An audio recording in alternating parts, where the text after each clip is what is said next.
I'm going to ask you for your attention, your patience, because the first half of this lesson is significantly different than the last. And the last half deals with one of the more challenging messages that I've had the privilege to present. One of the most revered Jewish sages, the Rambam, also known as Maimonides, lived during the 12th century AD, said this: "The ancient sages said, whoever has tefillin on his head and arm, tzitzit on his garment, and mezuzah on his door may be presumed not to sin, for he has many reminders. And these are the angels that save him from sinning. As it is said, the angel of the Lord camps around those who revere him, and he rescues them." The Rambam's point is that the wearing of tefillin and tzitzit and the fastening of a mezuzah to one's doorpost of one's home brings the Lord and his commandments into constant reminder to the Jew who does such a thing. And therefore the likelihood that such a person would knowingly sin against Jehovah is remote. And by the way, as I've taught you before, the Hebrew word that usually and sometimes in error gets translated into English as angel is malach. And in its plainest sense, malach simply means messenger. And that is more the sense Maimonides, the Rambam, means it here. And as we continue today in our study of Deuteronomy, chapter 6, we're going to look carefully at this practice of Orthodox Judaism in their wearing of devices called tefillin, and of course placing a mezuzah at the entry to one's home, and often at every interior doorway throughout the house as well. So let's reread Deuteronomy 6, starting at verse 6, and we'll go to the end of the chapter. If you have a complete Jewish Bible, it's page 204. Deuteronomy 6, starting at verse 6. "These words which I'm ordering you today are to be on your heart. You're to teach them carefully to your children. You're to talk about them when you sit at home, when you're traveling on the road, when you lie down, when you get up. Tie them on your hand as a sign. Put them at the front of your headband around your forehead. Write them on the door frames of your house and on your gates. When Adonai your God has brought you into the land he swore your ancestors, Abraham, Isaac, and Jacob, that he would give to you, cities great and prosperous, which you didn't build, houses full of all sorts of things, which you didn't fill, water cisterns dug, which you didn't dig, vineyards, olive trees, which you didn't plant, and you've eaten your fill. Then be careful not to forget Adonai, who brought you out of the land of Egypt, where you were slaves. You are to fear Adonai your God, serve him, swear by his name. You are not to follow other gods, chosen from the gods of the peoples around you, because Adonai your God, who is here with you, is a jealous God. If you do, the anger of Adonai your God will flare up against you, and he will destroy you from the face of the earth. Do not put Adonai your God to the test, as you tested him at Massah. Observe diligently the mitzvot, the commandments of Adonai your God, and his instructions and laws which he's given to you. You are to do what is right and good in the sight of Adonai, so that things will go well with you, and you will enter and possess the good land Adonai swore to your ancestors, expelling all of your enemies ahead of you, as Adonai said. Someday your child will ask you, what's the meaning of these instructions, laws, and rulings which Adonai our God has laid down for you? Then you will tell your child, we were slaves to Pharaoh in Egypt, and Adonai brought us out of Egypt with a strong hand. Adonai worked great and terrible signs and wonders against Egypt, Pharaoh, and all of his household before our very eyes. He brought us out from there in order to bring us to the land he had sworn to our ancestors that he would give us. Adonai ordered us to observe all of these laws, to fear Adonai our God, always for our own good, that he might keep us alive as we are today. It will be righteousness for us if we're careful to obey all of these commandments before Adonai our God, just as he ordered us to do. When verse 6 says, these are the words which I'm ordering you, they are to be on your heart, it's referring to the Shema, the Hear, O Israel, the two verses that come immediately before what I just read to you now. And as we thoroughly discussed those two verses last week. So I'm not going to review all of that. But if you missed it, either go to the TorahClass.com website or pick up a CD and listen to it, because this is the central tenet of the Judeo-Christian faith. Now, please note further that the phrase, these words, is also referring to all the laws and commands which has already been given, and they're about to be given, because this section of Deuteronomy is in essence an interruption in the flow of the giving of the law in order for Moses to make a very crucial point. That God's commandments are to be carried out within the context of loving the Lord.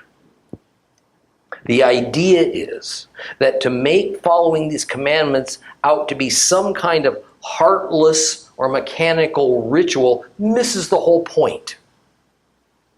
Notice further that the instruction that the law, the Torah, is to be on your heart. I emphasize this because it has been erroneously taught by many church leaders that the Old Testament was a rigid external law code written on stone tablets, while the New Testament would have the new dynamic of being commandments of Jesus written on our hearts, internally. Such is obviously not the case, as are many of the Old Testament versus New Testament myths. Verse 7 tells Israel to teach these laws and commandments, especially the Shema, to their children. This is not an idle exhortation. I mentioned last week that Moses isn't spending all of this time and energy giving a thorough restatement of the law and then expounding upon its meaning just as some kind of a ceremony celebrating the beginning of holy war to conquer the promised land of Canaan. Rather, this new generation didn't know much of the law. Their parents, who were the original Exodus generation, now dead and gone, did not do their duty. They didn't teach their children, those standing before Moses right now. They didn't teach them God's laws, nor did they particularly follow those laws very closely. At this point, we get a short series of instructions that has formed a great deal of Jewish tradition. It says that the heads of households are to speak about the Lord and His commands when you're at home, when you're away, when you lie down, when you get up. This statement is a literary device that is not at all confined to Hebrew culture.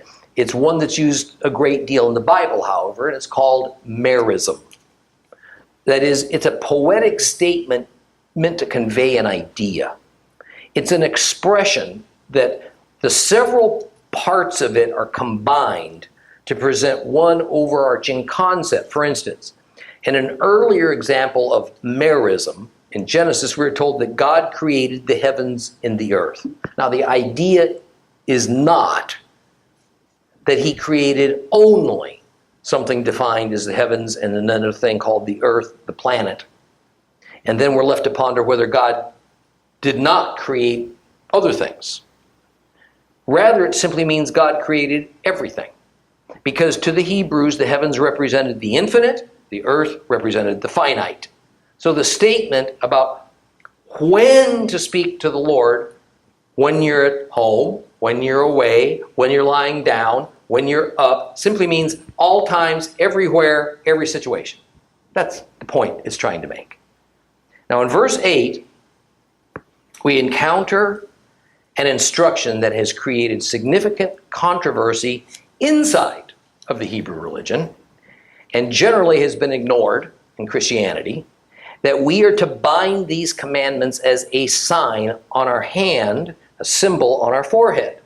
And the controversy among the Jews is what you might expect.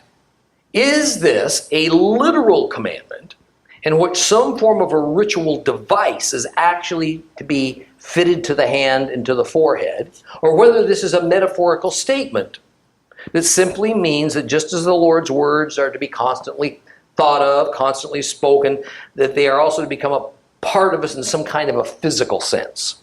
And the purpose is for one to constantly be reminded of God and of his law. Sometime well after the law was given, a few groups of Jews agreed that this was to be taken literally. So the use of tefillin came in to being.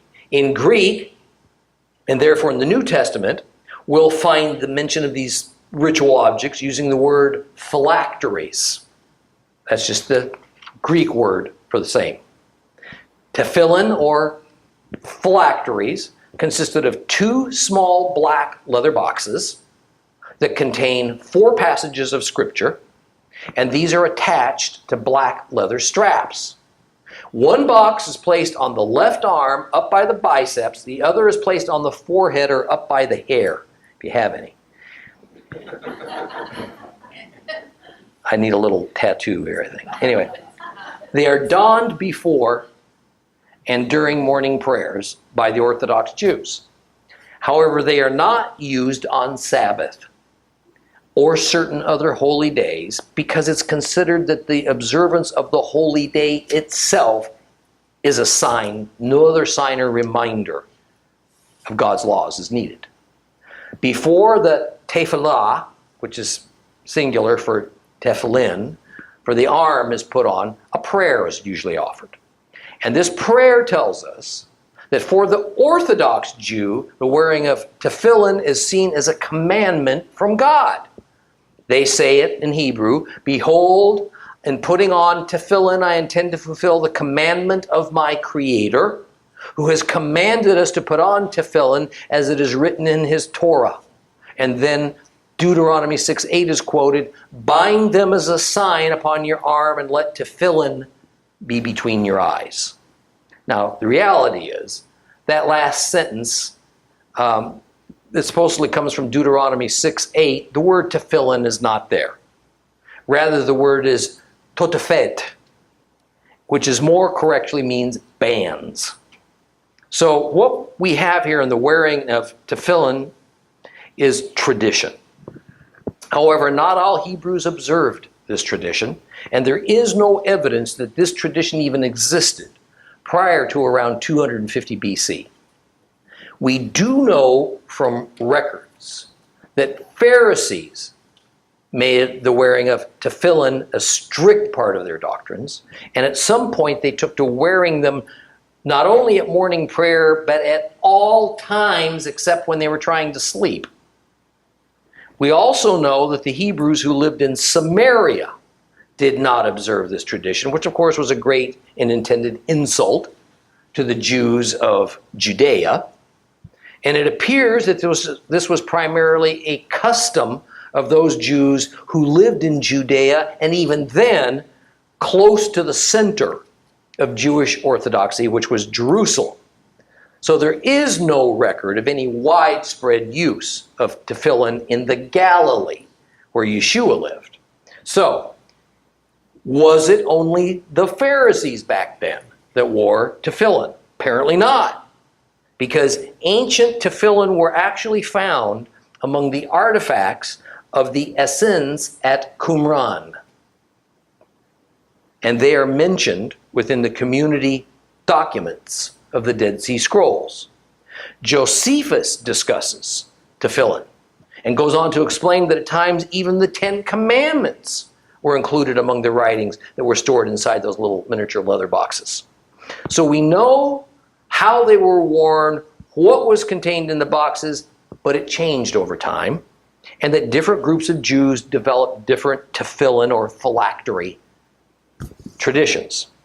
Well, the head tefillah is placed in the center of the forehead, and then yet another prayer is recited, and the straps in the back are knotted so it forms the Hebrew letter Deut. And the arm strap by the hands is to be in the form of a yod. So these 3 Hebrew letters form the name Shaddai. And Alfred Edersheim, who is a renowned Hebrew Christian scholar, writes of the tefillin's mystical significance. For their value and importance in the eyes of the rabbis, it were impossible to exaggerate it. They were reverenced as highly as the scriptures. It was said that Moses received the law of their observance from God on Mount Sinai, that the Tefillin were more sacred than the golden plate on the forehead of the high priest, since its inscription embodied only the sacred name of Jehovah, while Tefillin contained that name not less than 23 times.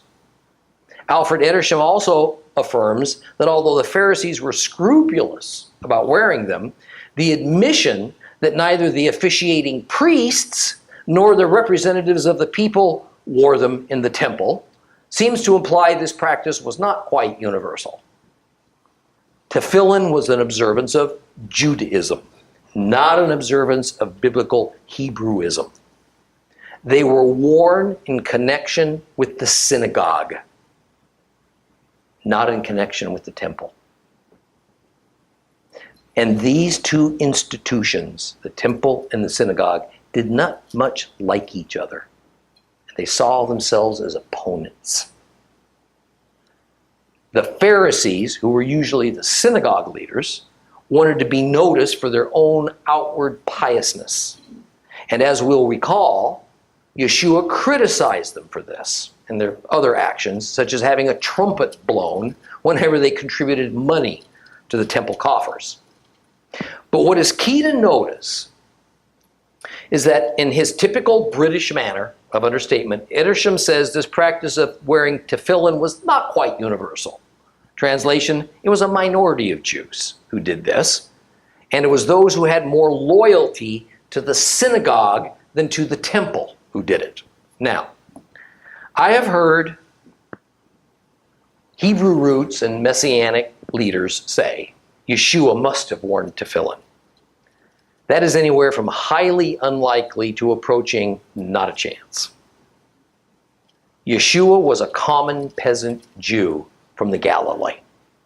He often displayed the typical Galilean attitude of disdain towards these inflated religious egos of the Jewish religious authorities of Jerusalem. And this included the Pharisees, who were a vital part of that religious authority. But again, remember, the Pharisees connected to the synagogue. So let me be clear. The wearing of tefillin is at least a dubious interpretation of the Torah. So is it wrong? No. But it is in no way a biblical commandment. The great Rambam, Maimonides, many other elite Jewish sages say unequivocally that the statement to bind them as a sign on your arm and on your forehead is a metaphor. It is not to be taken literally. But like every man-made tradition or invention of a new symbol, there's danger in it. And we find that danger evident simply in the Greek word used to translate tefillin, which is phylactery. See, phylactery is not a special invented Greek word to describe this unique Hebrew habit of some Jews of wearing these leather boxes and straps. Phylactery is just a general Greek term that means amulet. An amulet's a magic charm. It's a small object said to possess healing powers or protection qualities. And as one might expect, among the many Jews who did decide to wear tefillin, some thought of them as objects that possessed godly power. In fact, we have it expressly stated in an ancient Jewish Targum that the tefillin prevented all hostile demons from doing injury to that Israelite. That said, I don't think we ought to be too judgmental about the Orthodox Jews' use of this ancient cultural tradition. However, emulating it as Gentile or Jewish believers, that's another issue. Now, before we begin discussing mezuzahs, I want to make something quite clear. The Bible does not prohibit every possible manufacture or use of symbols. We were created as visual creatures, and so symbols are an important element in helping to remind us of our position and our allegiance to God. However, there are strict rules and principles governing the making or using of symbols, and they're called out in the Torah. And Deuteronomy throughout helps us to be very cautious not to develop symbols that can be used or taken by others in the wrong way. The Torah tends towards firmly prohibiting symbols that tend to anthropomorphize Jehovah. That means it speaks against something that would have God taking on human-like, man-like qualities expressed in human-like, man-like forms. Therefore, there's to be no statues, no paintings, no carved images of any kind said to depict him. Truthfully, the wonderful works of Michelangelo in the Sistine Chapel probably ought never to have been done, because most of them have God depicted as a bearded old man, at least naked from the waist up, floating around on the clouds. And this kind of image that became so very popular in the Renaissance period has unconsciously, in some cases consciously, pervaded the church. And it's greatly distorted the image of just who God is. It has caused us to think of him as more of an eternal superhuman rather than as an infinitely superior non-human. We are also specifically prohibited from using any created things, meaning created by God, as a model for a symbol that identifies with the Lord. Things like stars, the moon, animals, any kind of sea creature. Conversely, the Bible does give us certain God-ordained symbols that we are divinely authorized to use, although within limits. Among these are tzitzit, fringe, and perhaps the object that we're about to study next, the MEZUZAH. And notice that none of these things that are God-ordained violate the rules that the Lord sets down about symbols and images. The MEZUZAH is a continuation of the Lord's extreme importance that he places upon a worshiper's act of remembering who he is and that he's our God. Now, this instruction in verse 9 to write his laws on the doorframes of your house and on your gates is universally agreed to within Judaism to be a literal command, to place scripture on the entry to your home and on the gate into every village and city. However, it could also be reasonably construed to be a metaphor about honoring the Lord in your home. It was common in Moses' era, as well as before and after, to write some sort of message or epithet honoring one's God above your doorway. Most societies did this in one form or another. It was also the norm to have some type of message at the main entries into cities that pronounced the greatness of that city's king, or the god perhaps that was honored in that city. And it was no less so in Egypt, from which the Israelites had come. So it's no wonder that the order to remember the Lord and to sort of dedicate the premises to the Lord by means of writing some of his scripture on entryways was completely understood to be the carrying on of that very common Middle Eastern custom. In Christ's era, this was something that all Jews, Judean, Galilean, Samaritan, even the diaspora Jews, could agree upon. Now, how this was to be done wasn't elaborated upon in Holy Scripture, so of course traditions developed to handle it. It appears that the practice we see today of placing this small oblong device that can be affixed to a doorway began in the Second Temple period, slightly before and during Yeshua's time. And inside this device called a MEZUZAH typically went some Torah portions written using miniature letters on a tiny little piece of parchment, usually using Deuteronomy 6, 4 through 9 and Deuteronomy 11, 13 through 21 as the text. Like with Tefillin, MEZUZAHs, we usually say mezuzahs, were also found at Qumran. And in addition to having those particular verses within them, several of those ancient mezuzahs also included a copy of the Ten Commandments. Now sadly, just as with Tefillin, even this God-ordained symbol at times took on the characteristics of an amulet, a good luck charm. We find that even the great Jewish religious leader, Rabbi the Prince, Rabbi Judah the Prince, who was really the person who wrote the Mishnah, he sent a mezuzah to the Parthian king, Artavan, with a message that if he'd only attach this to his home's doorpost, it would be a protector for him. Now, in the end, most of the details involving the use of mezuzahs are traditions. Yet the principle of their use, like with tefillin, is most definitely biblical. My advice is, if you want to employ a mezuzah to indicate your family's allegiance to the God of Israel, or simply to remind you of the Lord's commandments as you come and you go, that you at least follow standard Jewish traditions about placement. And that's primarily so you don't ruin your witness if a Jewish person comes to your home.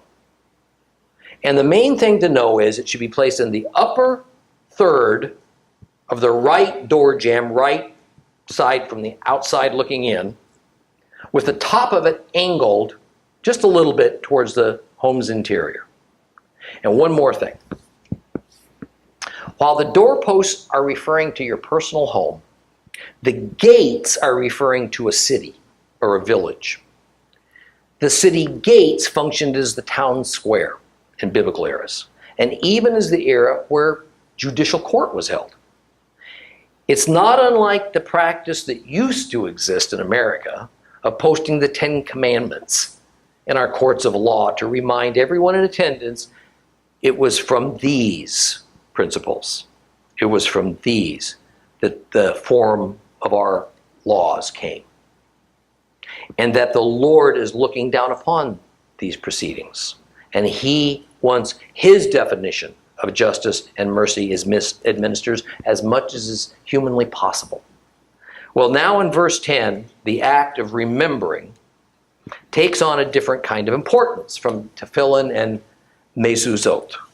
It is that whether in poverty or prosperity, one is exhorted to look back in history, biblical history, salvation history, even our own personal history, I suppose, at the wondrous things that God has done for us. Make no mistake, the main thrust of these next passages is about our remembering His sovereignty, especially in the time of prosperity, because it is our tendency to look more to ourselves and our man-made societies away from the Lord when things are going really well for us. This is the part of today's lesson where the rubber hits the road now. So please stay up with me. The Lord says in Deuteronomy 6, don't allow abundance to make you forget God and turn to other gods. Oh man, what an unheeded wisdom that warning has been throughout mankind's history, Israel's history, the church's history, and perhaps never before to such a great extent as today in Europe and America. It is so ironic that perhaps the single thing that causes more people to go astray is the seeking and the attainment of wealth. That is because, in my opinion, we feel much less dependent on the Lord when we seem to have all we need and more. Believe me, I'm in no way glorifying poverty, and I'm not criticizing abundance. I'm saying that prosperity can be a very dangerous thing, and I have firsthand experience with it. Many years ago, in the middle portion of my corporate career, success brought a great fall for me. It's not that I ever doubted Yeshua was my Savior, or that the Lord God was and is. It's that I forgot about my relationship with Him. I saw no need to consult Him on a daily basis in my life because I had more than I could ever have hoped for. Everything I touched seemed to turn to gold. I was completely self-sufficient. I was prideful. Actually, I think arrogant would be a very fair word. I gave no thought to His ways, to His laws, or even to the reality of and my need for His presence in my life. I certainly gave no thought to His holiness, nor did I give thanks for the blessings that He'd provided, because I was just way too busy congratulating myself for it. Then came the fall. It was a very hard, harsh, painful lesson to learn that what the Lord says, He means. And it applies to everyone without exception. And so the Lord says, beginning in verse 10, that once Israel finally possesses the land that had been promised to Abraham 600 years earlier, and once the Israelites begin to benefit from all the preparations the Lord has made for them, that there were going to be a few things they needed to keep in mind, or they, like I did, would find themselves in a place they didn't want to be in regard to the relationship with the Lord, and there would be inescapable consequences. So my dear brothers and sisters in Messiah, I ask you to hear this warning. In a nutshell, the Hebrews are told that all they are about to receive, they didn't build. All they're about to inherit, they haven't earned by their merit. The cities and the houses they're going to live in are being forcibly taken from the various tribes and nations of Canaan who built them. They're being taken by the Lord. And all of it simply to be turned over to Israel for Israel's benefit. The vineyards with those luscious, enormous grapes that they will enjoy, Israel didn't plant them. They didn't cultivate them. The olive groves that are going to produce the all-important oil needed for everything from cooking to powering their oil lamps to being the necessary ingredients for several of the ritual ceremonies that the Lord has ordained for medical purposes. They are a ready-to-go gift that others worked for generations to establish, and Israel's receiving it all just for showing up. Israel is reminded they didn't elect themselves. They didn't separate themselves as God's special people. The Lord selected them. The Lord blessed them as His own. And by the way, they didn't rescue themselves from Pharaoh either. God did it all. Bottom line, everything that Israel needs, the Lord's prepared to give them. What He wants in return is their love and their trust. The fundamental truth about the kingdom of heaven is that whatever we build with our own hands that comes from our own minds is going to burn up when the end of history arrives. That which the Lord builds through us, however, has value, and it will survive. The lesson is that that which is worth anything of real value is willed and accomplished by the Lord, and He deserves the credit, and we sure don't. that in no way indicates now that we are to just sit back passively and wait for good things to come our way. No, our lives are to be a cooperative effort with the Lord. Jehovah tells the Israelites that he has prepared the battlefield ahead of them and assured the victory, but they're still going to have to go through with fighting the battle. They are to fight when he says to fight, where he says to fight, and not how it seems good or foolish to them. They must put their lives on the line. They must be willing to give up everything dear to them.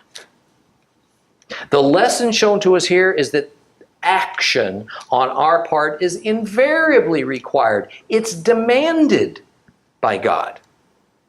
But what are the characteristics of the actions that we are to take? How do we know that it's the Lord who's leading and not the misguided mindset of an agenda-driven human? Moses, the leader of Israel, personally sacrificed everything for the Hebrew nation, and he was constantly accountable to the Lord and to the people. Moses didn't live under one set of rules and then demand that everybody else live under another set of rules. The elders were accountable at every step to Moses. Moses was no less apt to be punished by the Lord for a sin or an act of rebellion than any one of the 3 million anonymous citizens of Israel. The plans and goals, though difficult, were for the good of the group and for the kingdom of heaven. It was not to allow Moses to win a popularity poll. And each step along the way was a fulfillment of a God-ordained covenant or promise. The leader, Moses, never even got to economically or personally benefit from his 40-year effort. Some or all of these characteristics play a role in our determining whether it is men's plans or God's plans that we're being asked to buy into. Now notice what happens as a result of following a plan or an agenda that is not truly of the Lord, even though it sure sounds holy. Verse 14 says, don't follow other gods, any gods of the peoples about you. Okay, I'm going to meddle here a little bit. We've seen a number of times that the biblical term for following other gods is idolatry. We've also seen that God clearly labels idolatry as anything that's placed ahead of him. This definition I just gave you of idolatry, this is not allegory. This is the Lord's actual biblical definition of idolatry. Do we place our comfortable doctrines, our comfortable personal habits, our comfortable practices that please us, but that often have no scriptural validity, ahead of his truth? Because his truth and his way, they're not so comfortable. They're not so easy. Are we bound and determined to fight to the death, to hold on to these dubious things because we like them? So we rationalize them. That is idolatry in its purest sense. Israel denied their own idolatry at every step, and only upon God's wrath did they ever seem to recognize it and admit it for what it was. What is it the world seeks? Who is it that the world follows? By definition, the world seeks, the world follows things that either are not God or are more important than God. The world seeks other gods. The world seeks the God of prosperity, the God of inalienable rights, the God of sexual freedom, the God of happiness and pleasure, the God of geopolitical harmony. When we, believers of the God of Israel, seek to use those same sorts of things that the world prefers in order to attract new folks to us, only we add a little bit of religion to it, then we are on a dangerous pathway. But since we usually do them in a Christian environment, we often deceive ourselves into believing, we can avoid those dangers. They're such a slippery slope. Won't apply to us. And what are the results of our cavalier attitudes in that regard? Verse 15 says, the anger of the Lord will blaze up against us. If I hear one more time that our Father doesn't get angry at his people or would never punish us, I believe I'll have a heart attack. This is apostasy. It is denial from the plain scriptural truth. We aren't perfect in his eyes. We are justified in his eyes. We have seen the example of how the Lord deals his justice among his own set-apart people. Israel, redeemed Israel, was punished. They were disciplined time and again, often with significant loss of life. We have reviewed the records of the tribes that were regularly said to go astray. And we find that in the case of Simeon and in Dan, they were decimated and their populations reduced by half and more. Since 1965, church attendance in America began to dwindle. Why did our beloved church start to decline? I'd peg it to when the church goal became growth and prosperity above almost anything else. I'd peg it to when we started to move towards the world rather than keeping our standards high and intact. It's interesting that in this era of the megachurch, with its ability to provide awesome surroundings, a wide array of activities and services for its congregation, this all began at the same time. We are essentially following the identical trend of Europe. 200 years ago, Europe was 90% Christian. Today, it's less than 3%. Churches are now becoming mosques, or they're being changed into storefronts or museums. In America, the most recent studies show, without doubt, that the number of people who attend church is dropping at the rate of about 1% per year since 1990. Americans who claim to be Christians, that's dropping at an even faster rate. I mean, folks, we need to face it. The Lord isn't pleased with us. We fiddled while Rome burned. We Christians have abandoned the simple loveliness of the gospel in exchange for slick marketing. We've replaced teaching God's word with rousing sermons about everything from the need to give more money to why we ought to vote.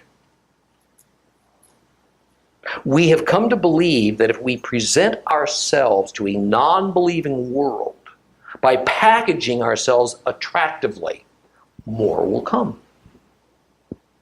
Of course, that packaging that appeals to the world sure doesn't look much like the laws and commandments of God, does it? And of course, the opposite of our intended effort has happened.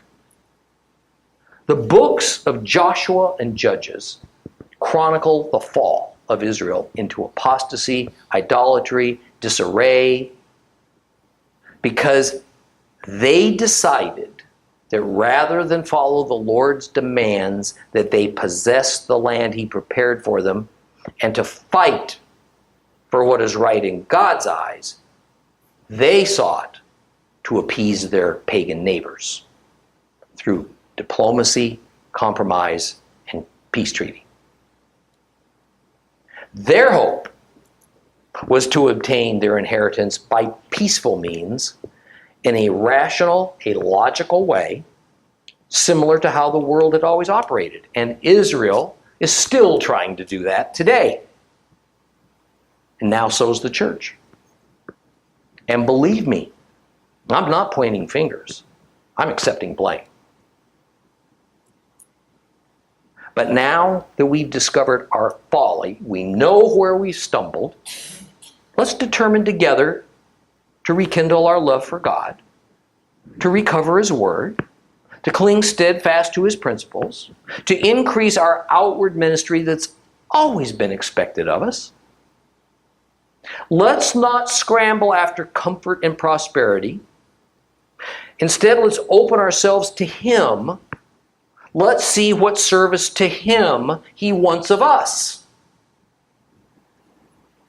What glorious blessings He may have waiting for us if only we'll be obedient and not chase after other gods. We'll finish up chapter 6 next week. Please rise.